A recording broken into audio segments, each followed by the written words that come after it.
Today I met with David Kilcoyne, ex-rugby player, also host of What the Ruck on TalkSport, and also moved into corporate with aviation. I want to bring you along with us to have a chat about discipline, mental resilience, and what it takes to develop mental resilience throughout your sport and career. I'm going to bring you along with us for that coffee chat today, so let's go. David, really good to see you. I know that people have nicknamed you Killer, so a couple of people have said say hello to Killer for me, and I'm like, yeah, okay. Yeah, I've been dealing with that nickname for a long time now, but I'm well used to it.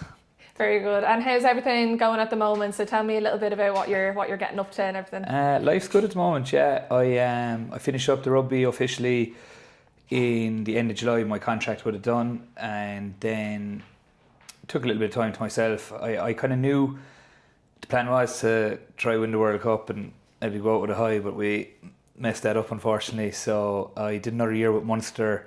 I broke my shoulder just after the World Cup, and then on my first game back was a couple of months, maybe 4 months rehab. I ended up snapping my Achilles tendon against Ulster up there, so that was the nail in the coffin. But look, it was. I probably went 10 years with having nothing, and in the last couple of years I had 2 or 3 big operations, and I think I was 36. It was time, It was. I suppose they say go till the wheels fell off, and they certainly fell off. So no, it was just right time for me. I knew I was kind of winding down. I did a master's in business project management in UL in 2019, but I still knew I had 7 or 8 years in rugby, to go. So I wanted to do something broad, and just project management. You can probably bring it into anything.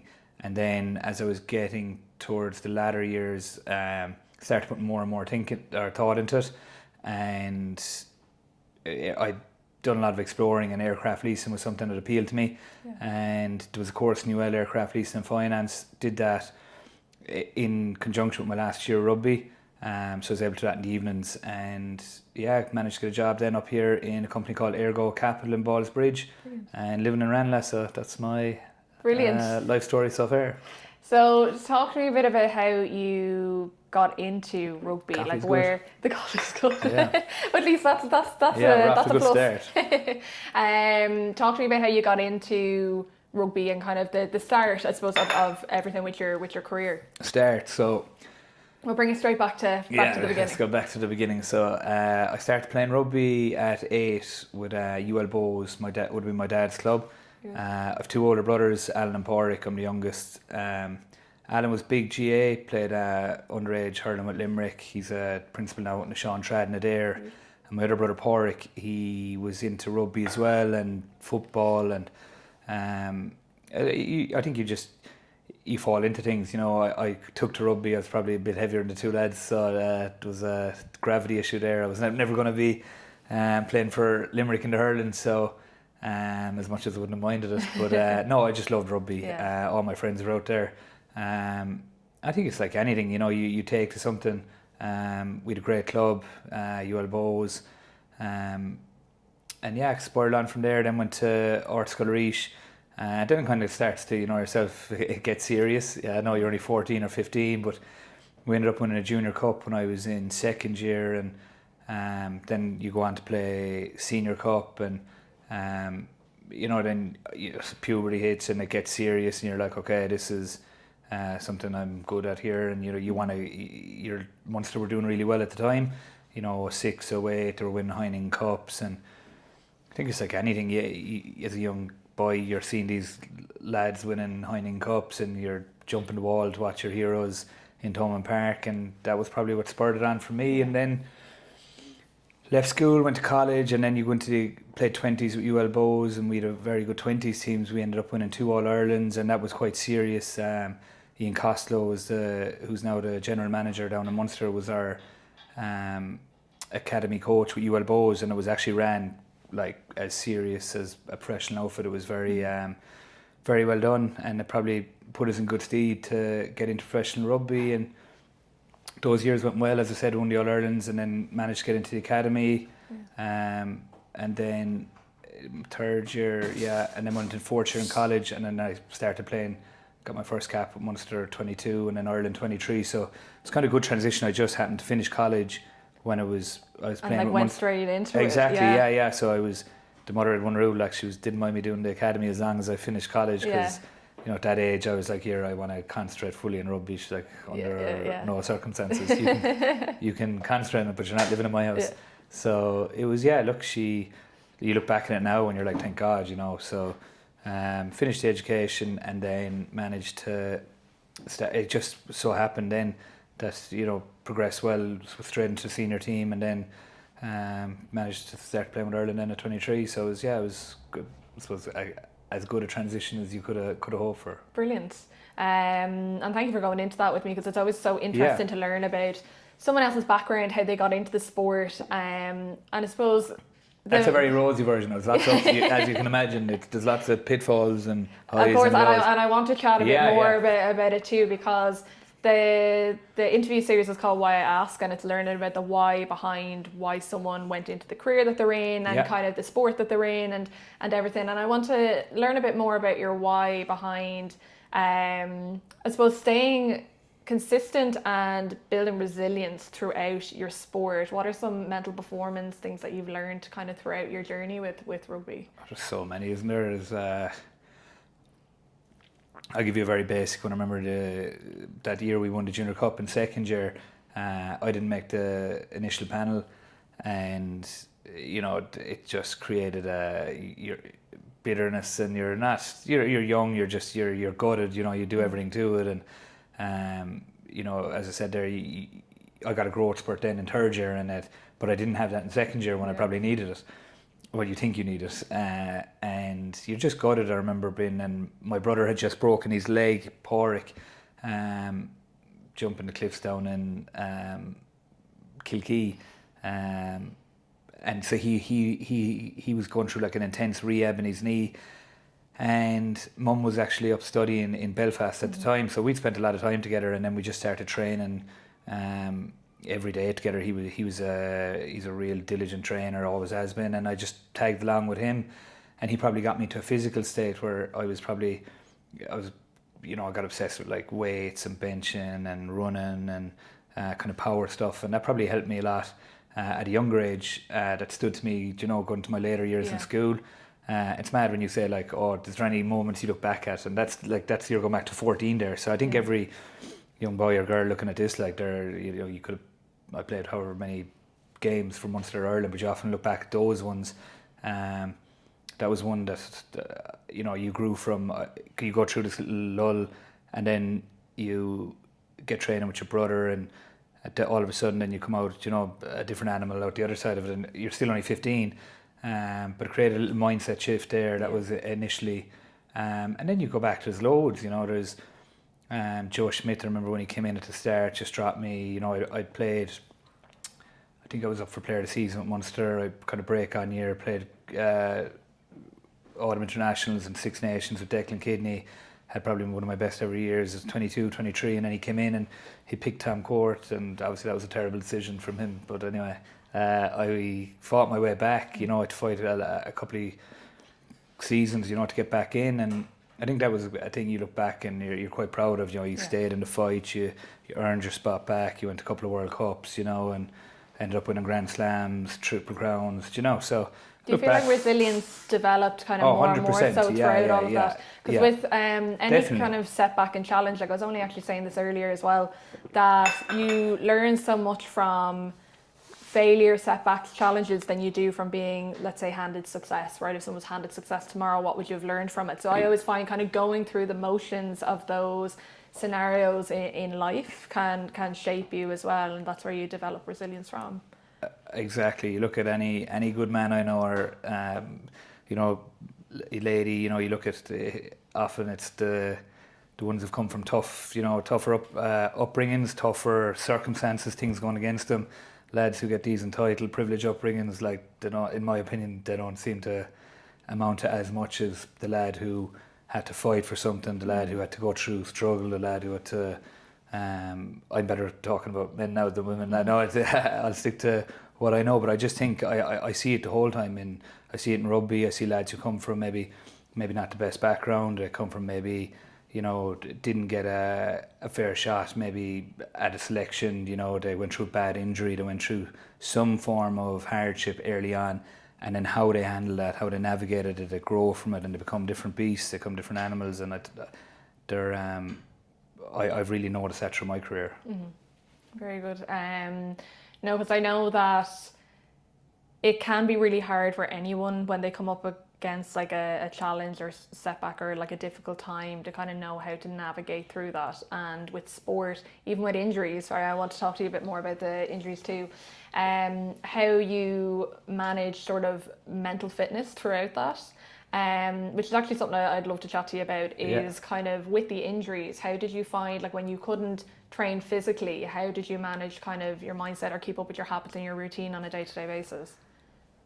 I don't think so everyone's mindset is different, and everyone, I can sit here and say, oh, I saw a sports psychologist and I saw all this. I was always, my strongest thing to me has always been my mindset. I never, in my opinion, I relied on myself, because I had very good parents, I had very good brothers, I knew what mental toughness was, I knew, you just keep going, that's the way it is. I never, fortunately, because I know a lot of people find great benefit in that, I never did. I found great benefit on being my own, thinking on my own, figuring out myself. I didn't really rely on other people, and I think that has stood to me in other areas, but it wasn't always like that. I had my parents who had done this to me at a young age, and my two brothers, I learned from them. And yeah, the injuries like I've had, like I remember we played Scotland, scrum went down, I heard a bit of a click before, do this in my neck, my C6 and C7 came out a little bit, and I went in, couldn't open the room in the hotel we were staying in. I went through about 6 or 7 weeks, wasn't able to sleep, through just nerve pain, lost the use of my hand, and I was like, geez, am I done here? And then that's a different kind of worry then, because it's like physically I was you're getting nearly, without sounding too down, but it was like nearly stroke victims or symptoms, because all of a sudden your hand just wasn't working the way it should, and you're trying to convince yourself it is, but every day I go in, they had a strength test inside and it was getting worse, and by the end of it my hand was turning in when I'd squeeze, and I was like, there's no way I'm going to get back from this. And they didn't want to operate because obviously I'm a prop, and on my neck it was quite serious, getting a neck, and there was a bone fragment in my neck, and he didn't know going in if it was Ashley Poynton, an excellent neurosurgeon, didn't know if it was cartilage or bone, so I was only going to find out after the operation whether I was going to have to get a fusion, which would have retired me straight away, or he would be able to get it out without if it was cartilage, he was just going to, or a bit of disc, he was going to be able to take it out, and it would just be a discectomy, which thank God it just turned out to be a discectomy. And after about 5 or 6 weeks, use came back in my hand. I'd lost a load of weight, couldn't train, couldn't sleep, and then all of a sudden hand comes back, get back playing, end up going to the World Cup. Then we were on to talk about injuries. That was one. That was the worst. That was the most dangerous, severe. Snapped my Achilles tendon. What was the other one? My shoulder. Sorry, I had a very bad shoulder. Because with the sport, there is like injuries that would come with that. That's nature of the beast. You take the good with the bad, and I never I was like, rugby was good enough to me. It gave me everything. It gave you earn a great living. You're getting to play for your country. You're getting to play, at Munster, live your boyhood dream. But with every good thing in life, there's pitfalls as well, and that's just part of the journey. So for any young rugby players going through, injury's going to happen at some stage. The severity, like you take the Achilles tendon or the shoulder, no bother, the neck was just a real weird, scary one, because I don't know, people who are listening to that, if they've had a severe neck injury where it's pinching a nerve, it's pinching your spinal cord, and you're losing use on your hand, it's more than an injury then, it's life debilitating stuff, and you don't know, is it ever going to come back? And he can't give you an answer, and they don't want to operate because it's such a serious operation. You avoid spinal surgery or neck surgery at all costs. And then when they went in and did it, and mine, thank God, and I got back scrummaging, playing perfect, and never caused me a hassle sense. And thank God, sorry, I know I'm talking now, I've don't have an ache or pain now anywhere, which is a testament, I think, to the RFU, because I'd look at some of our coaches, managers like Niall O'Donovan, these lads, you'd see him and he's walking with a limp, because they probably didn't get the care around now. It is, you know, the rugby's Yeah. gone so professional now. The Irish system is, we are so well looked after. I'm still actually, you get a 1 year gratis to keep you on the IRFU plan to get anything you need fixed after rugby, which is brilliant for lads. Yeah, it is brilliant. Yeah, it's brilliant. It's definitely changed an awful lot over the years. 100%, yeah. Even with having just more sports psychologists on board. Exactly, yeah. Which, for the mental side of it, like I'm big on mindset and fitness go hand in hand, and 100. For a long time, mindset was just kind of, you just kind of got on with it. You get on with it, yeah. You know, and look, it's exactly, and like Carl Sheridan now is down with Munster. I played with Carl; he's doing an incredible job down there. Caroline Curd, we loads, you know. Gary Keegan. You work with these great people, and I know I said I felt I didn't need it, but I see lots of players in there, younger lads. I think in the new generation, I think a lot of them do need it, and I think they get a lot of benefit out of it. You know, we probably weren't as exposed to social media and all this crack growing up, and you know, I had a different upbringing than other people, and I developed my mental toughness. I felt at a younger age where, you know, I was probably blessed to get that I didn't need it as much, but I see the benefit it has lads inside, and it's unreal. It's the more work they can do with that, the better, you know. Yeah, and it's true that social media has become such a huge thing now, but with even younger generations now in sport are finding social media so difficult to manage with that, and like I'm 33, but like years ago, like social media, like I didn't even have Instagram, right? Yeah. Do you know what I mean? But for someone in sport, when you're not exposed so much to social media, back then it was just like a lot easier than it would have been now. So do you find that like back then it was just a lot easier for It was. you? Look, Twitter was around then, and Twitter's always been one of these things. But X. again, X, Yeah. I just used to give it, like, honestly, I couldn't care less about it, you know. And like, again, people are going to come in here and say, David, everyone has their own story to tell. No matter what people say, I don't care. You know, I actually do not care. I know what I'm about. I know what I stand for. I know my character. You know, people, you know, if someone says, "Oh, you played bad at the weekend," I'm like, "You're typing from a fucking keyboard in the room." Keyboard warrior. Your mother feeding you salad or something. I don't know. You know, I have no interest. It just didn't bother me ever. So you've never been basically bothered by anything Never, on social media, but like a lot of people. What I do, I've seen players crumble inside. I've seen that, like, players checking their Instagrams and their Twitter, and it would affect their mood and their performance, and I'd see it in them. You know, you don't want to. It's a very hard topic to address with players, because you're like, in my head, I'm just like, what the fuck are you doing? Like, you have a completely different mentality to it. I think that's a little bit with the older generation. I think a small bit. You know, I grew up with Paul O'Connell and Raj and all these lads when I broke on, and you know, like, they weren't checking. Now, look, I'm sure everyone had their own voices, and like I'm sure there was things back then that bothered them, but I think we were a little bit harder edged. You know, you just ignore the outside noise. You know, like even like an Andy Farrell. Like, I know, look at all the stuff that's been said about him. He doesn't. If you think Andy Farrell is losing sleep about what people are saying about him, because he knows what he's about. He does. He's preparing himself as best he can. The team as best he can. He doesn't care what people say about him and all. Like, every article you go on now is Andy this and did any change and all that. He knows the answers, and he's not going to be put in one way or the other. And same with like Razzie Erasmus, these two I'm just using these two coaches. These were like two of the best I'd ever seen operate, and like they're just not. They're so comfortable in their own skin and what they're about and their plan that, you know, people's opinions like come and go, like.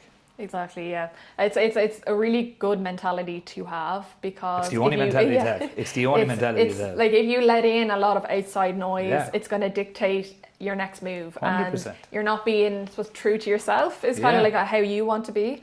And especially as a coach and you're managing a team, you have to keep a certain level of leadership and not let that impact you, like outside noise impact you. But that's what the best coaches do. Yeah. Best coaches influence players, influence things, but they're the strongest mentality, they're the strongest characters, they're the strongest, you know, they're the best coaches. The weakest coaches are the people that are bothered about, what he's saying about him, because it's infectious. Subconsciously, if he's going, what do they think of Ireland, you're just like, you're weak, you're like, you're soft, you're letting this, you know, go, and then stronger players like that spot that straight away, and they're just like, what are you doing? Like, but they don't get to the top. Yeah. You don't, like Andy Farrell, that's the reason why he's coaching Ireland. There's a reason why Razzie Erasmus is the most successful coach in the world at the moment, because they know what they're about. I want to also chat a little bit about, I do want to stay on the mental performance side of it. What advice would you give to any athletes that are struggling with their mindset or mental performance? So from someone who has a really strong mentality and doesn't like let outside noise kind of affect their performance, for anyone who does let that come in a bit too often, what kind of advice would you say to them? Like, what's that, the phrase, don't take any criticism off someone you wouldn't go to for advice.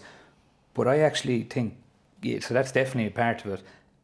You have good people in your life, maybe it could be your parents, could be a good coach, mentor, always be willing to learn and take advice. Mm-hmm. But the answer is always in you. Like, the answer is you need to go away. If you're finding stuff like that is affecting you, then that's a weakness potentially on you. You need to go away and figure out who you're about, what you stand for. What, in my opinion, this is my opinion now, because everyone's different. I would be going to no one ideally for advice. Hopefully you've had good enough characters in your life that have given you the tools to prepare you of how you should conduct yourself, your character, and then I think just be true to that. Don't if everyone goes around with life wondering, should I be doing this podcast now, or what's he doing a podcast with? I don't care. Yeah. I know that's why, like, live life the way you want to live it. Do exactly what you want to do, be who you want to be. Meet who you want to meet. That's. I think a lot of people are dictated by sort of like society, and I know. Yeah, exactly. And even if I just take social media, for example, a lot of people are dictated by the algorithm and all the stuff. And like you would even know with the podcast that you guys are doing as well. And I want to get into a little bit about that too. But a lot of people get you on for an episode. Yeah, absolutely. A lot of people are dictated by sort of the algorithm. Oh, don't do this because you're not going to get that many views, or don't put that out. And for an athlete who's also building a personal brand, right? There's a lot of kind of brand building with being an athlete too.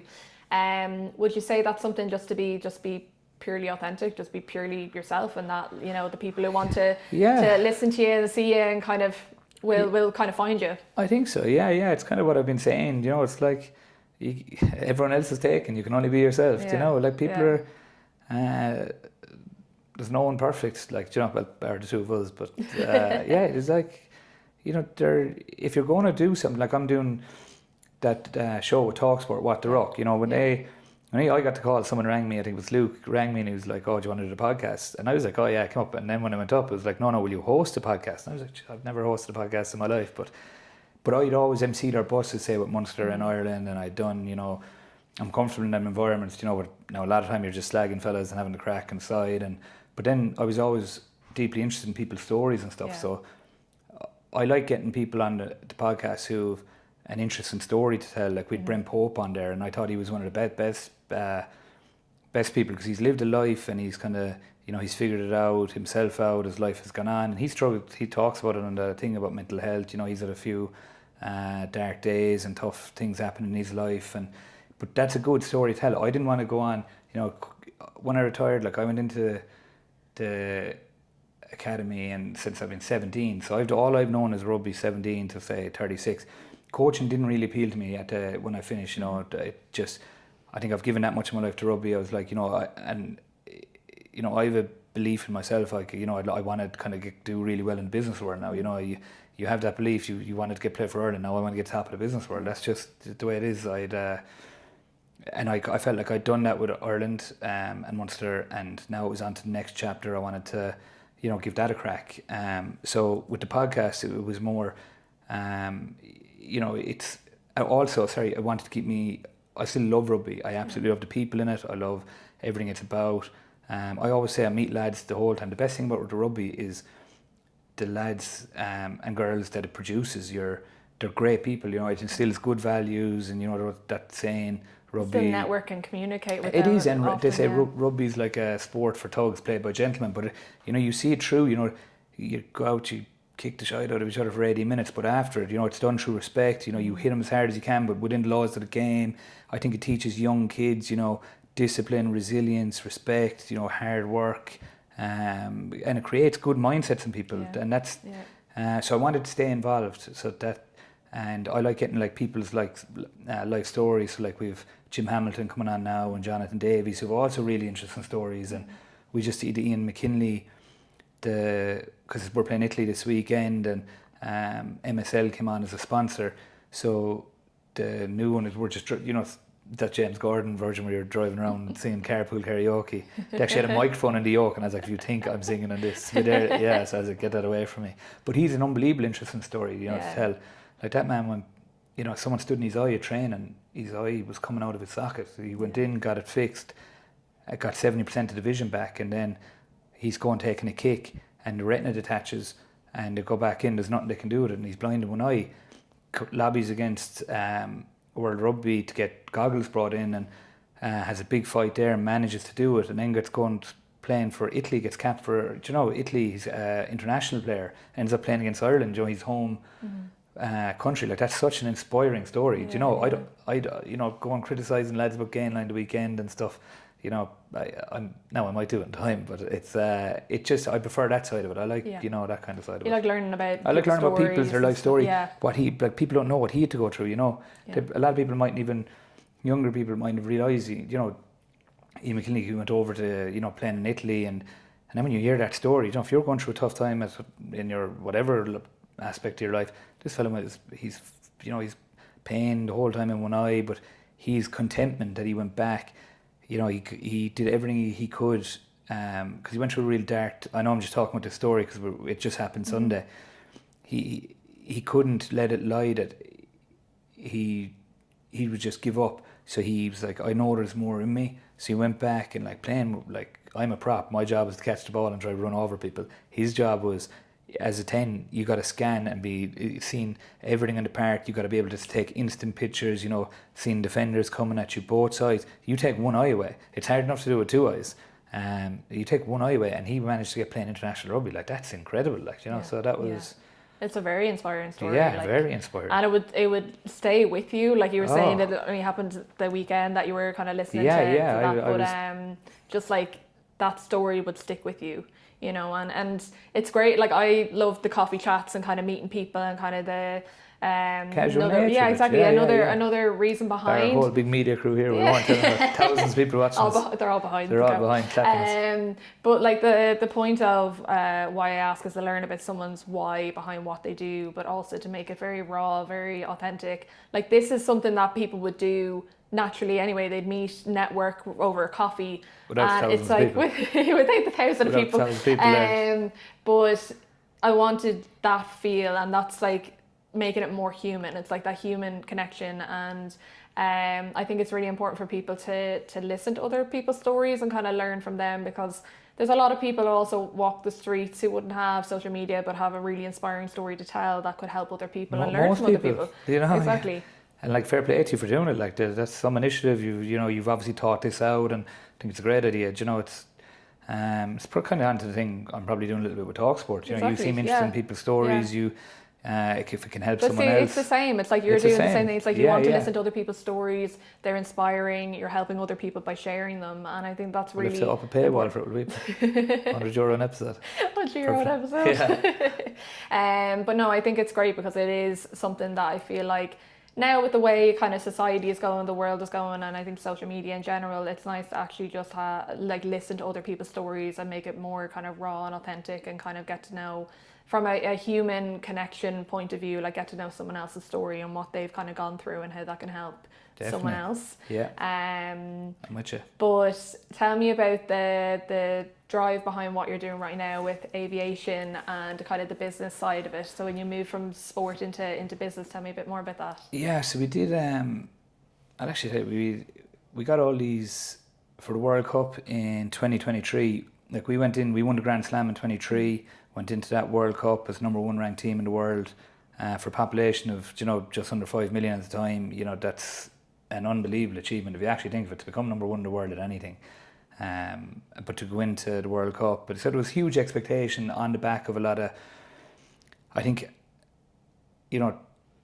first of all, to, I suppose, compete and get that level of a World Cup. Well, to win it, you got to have the right man at the top first of all, driving the ship, and we had that in Andy Farrell, and then you've Johnny Sexton, captain, who is an unbelievable leader, talisman, but backs it up on the pitch. Everyone, the whole country's respect. And then you want a cohort of older players who have a good bit of experience behind them, and a few young lads kind of chomping at the bit. And it was just a perfect mix. So I think it was like the perfect mix of people coming in. So there was huge expectation, and going into that World Cup to try and keep it fresh. Andy kind of taught us not to shy away from being number one in the world. We'll nearly lean into it, and don't be, because the Irish can sometimes talk themselves down a little bit, and we were like, no, you have to win the Grand Slam here. You're number one in the world. You beat New Zealand, all these teams. So you lean into that, and you impose yourself on teams as the dominant team, and then he brought in guest speakers during pre-season, because pre-season can be long, and you're in Carton House, and I was actually on that social committee, so you're just trying to you're playing quizzes and all these, and there's only so many quizzes and dinners you can take, lads. Yeah.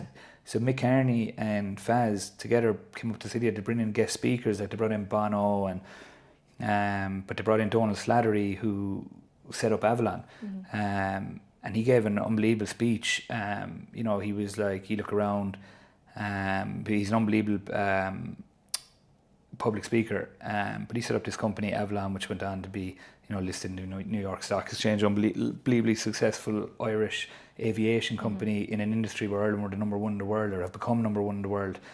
And he just said that, you're number one in the world now, but we're also number one in the world at something else, and it was aircraft leasing. And something kind of triggered me with that speech. I was like, it was so good, and Faz had created such a good environment where you're going in there to be part of that team where you're the number one ranked, and then you've such expectation. The drive is so high in the environment. Competitive nature in the environment is it's as high as it can get. It's so professional. Everything is done. Everyone's driving standards. Everyone's on the same boat, because if you're not on that, you just don't survive in it. And he gave a similar kind of a speech, and I think that triggered something with me, that I liked being part of this high performance environment. I liked being the number one in the world. I liked that kind of trying to be the best at something, and that was kind of my motivation to get into it. I had a chat with him. I researched, chatted to other people. Owen Redden was in there. There was loads of people I chatted to. You were surrounding yourself with people. Yeah, like Jerry Power, Fred Brown, all these people. Yeah. There's so many people I met in it and guided me in the right way. And I think, you always have to trust the time, and you meet people at the right time in life. And did the course and got into it then, and I'm loving it in there now. But again, I'm in there. You're like a sponge. You're just trying to learn as much as you can. You want to get to level where you're at rugby, where you go in and everything is just, you walk in, you don't have to think about it. But it's like going in. I said to people, it's like going back into the sub academy. When you go into Munster, you don't go in and you're not starting. You're not out in the. You don't start from Munster. You're cleaning boots, and you're hauling tackling pads, and you're making sure the lads get their feed first. You're bottom of the barrel. You work, and you slowly earn the respect, and you work your way up, and you learn every day, and you get better and better. And all of a sudden, then you're playing with Ireland, you're playing with Munster. And I think that's with any career. You go in, try to learn as much as you can, try and be as good a team man as best you can, and eventually then try and become a leader. And ask for feedback along the way as well, which is one thing that I find that people don't do enough, is actually look for feedback from the people you're learning from as well, and then also use that to improve where your work on. Exactly. And I suppose if we're coming from the environment where our feedback is constant, because you playing against those poor lads. The one thing, I was over at the game on the weekend in Paris. No, it was different, but it was weird because I was in Stade de France, and the last game I was there was the New Zealand game, where we lost that game, to get us out of the World Cup, and there was such high expectation. But then we also had the game, I had the memory of beating South Africa there, which was the biggest probably game I've ever played in my life. Just I think anyone who's there or has talked about it, just the atmosphere was just insane. So they brought so many mad memories, great times, terrible times. And then I'm over there now as a spectator, and I was buzzing seeing the lads, and I felt so sorry from losing, the way they did, and but you can.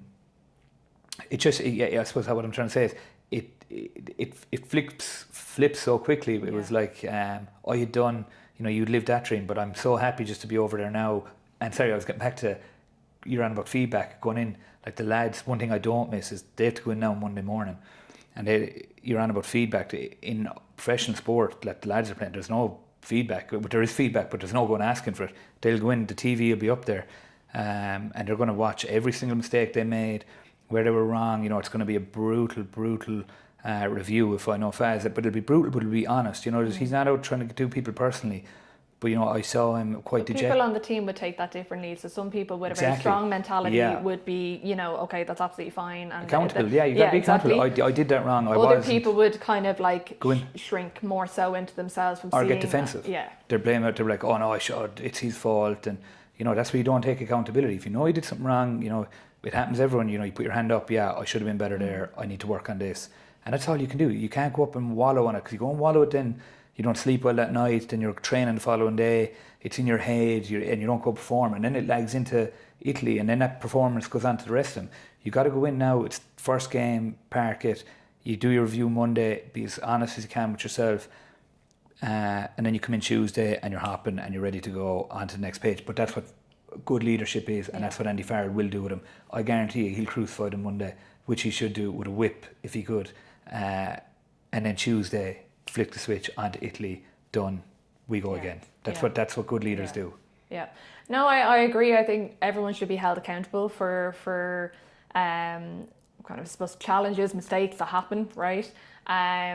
Again, though, other people will take that differently on the team. If you have that straight, like right up in front of you, and you're kind of calling out the mistakes in front of a group of people. Everyone, some people prefer that on a one-to-one basis, and then other people kind of are like, they don't mind being in a group. And I shouldn't probably say this, but the best players and the weaker players, or the not as good players, are the players who don't like being called out in front of a group, because a strong mindset is a strong player.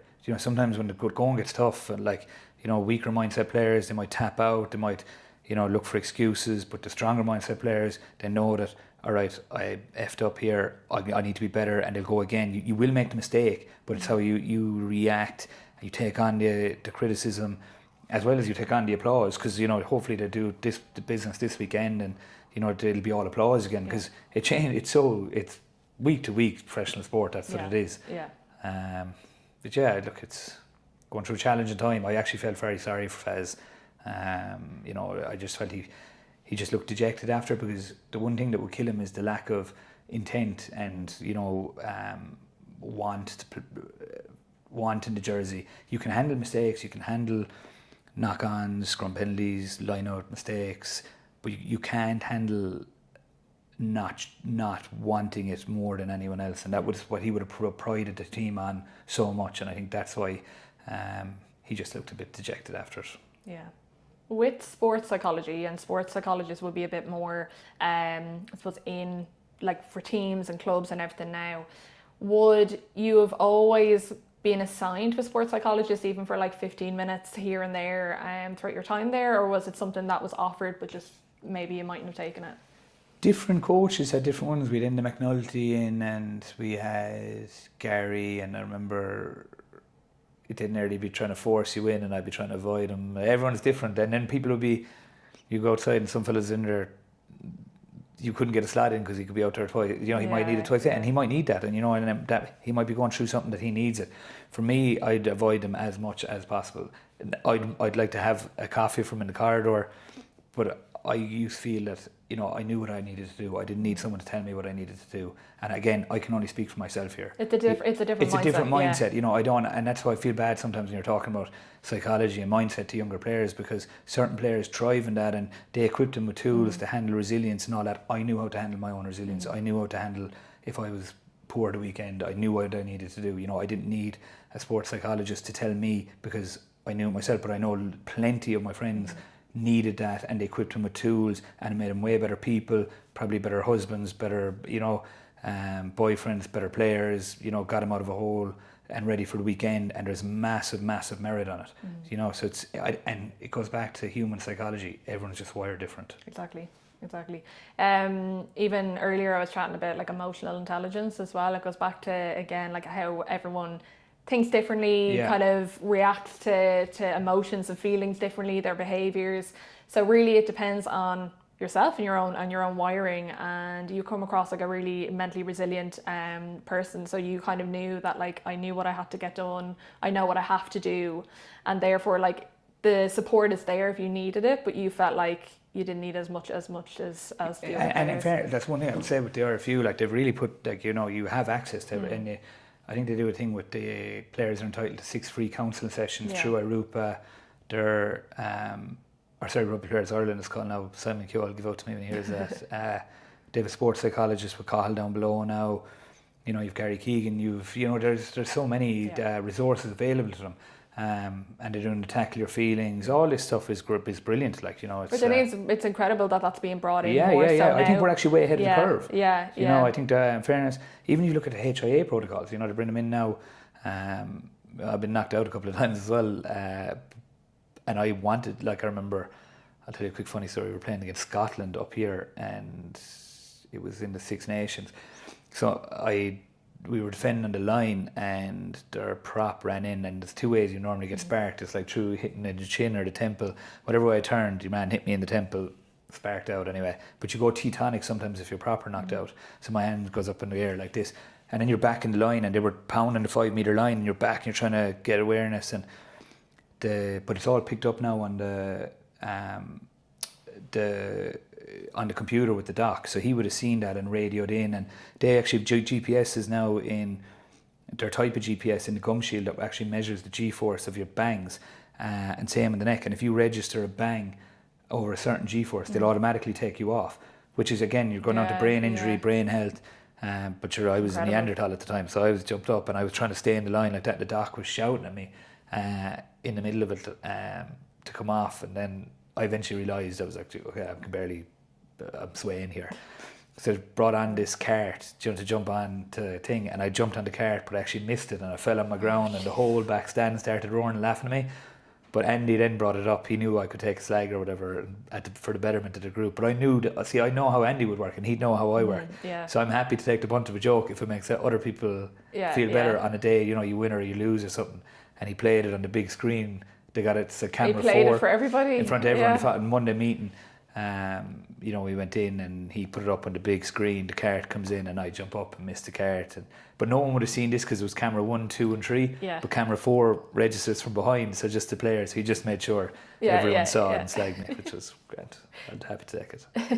David, what's one piece of advice that you would give to somebody in sport or even in business to help with mental performance? Like something that maybe you learned over your career to this point. What's one piece of advice that you give them? One thing that helps me, I don't know, like I train every morning. You know, we actually tomorrow we have a thing with, we mentioned Simon Keogh there, the RFU Help Kid Out Dartry Health Centre. So we've all ex-players of free membership up there, but I would have always found, you know, training, and especially, I don't know, for me in the morning, you know, I get up, I go up, I train, I come down, whatever it does for me, it obviously builds confidence, you're getting fitter, you're getting in better shape, but it makes you sharper, and I think more than that, I think it creates discipline in your life. I think it creates someone you're accountable to, which is yourself, and I think that breeds confidence. I think the more disciplined you are in life, with whatever that might be, it could be a run, it could be training, it could be the way you eat, whatever, that breeds confidence, that leads into other areas of your life. I've always found that really, really helpful for me. And again, I can only speak for myself. That would be what I would think training just has been a real foundation for my life. Like, I'll train every day if I can. Yeah. No, training is incredible for, you know, mindset, mental health. It's just like, it kind of clears the cobwebs first thing in the morning as well. Sets you up, you go in, you're fresh, you're bouncing, you know, you're feeling good, you know, and that, you know, that would be kind of my 2 cents. David, thank you so much for meeting me for a coffee today. I know you're a busy man, so thank you for giving me the time, and we should definitely meet up for a coffee again soon. Definitely, delighted. Thanks very much. Appreciate it.